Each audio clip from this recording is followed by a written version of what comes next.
28 in Philadelphia, Pennsylvania. During potentially dangerous weather situations, specially built receivers are automatically activated to warn of the impending hazard.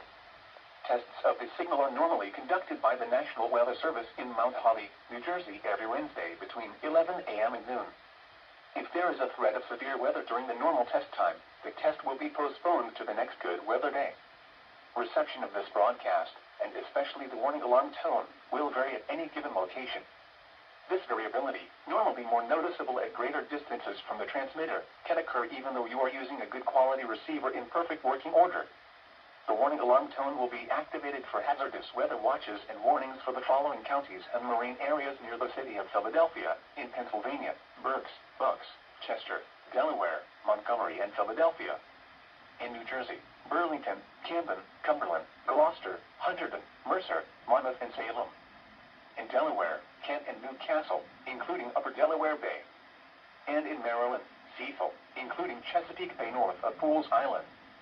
This concludes the weekly test of NOAA Weather Radio All Hazards, station KIH 28 in Philadelphia, Pennsylvania. Thank you for listening to NOAA Weather Radio All Hazards.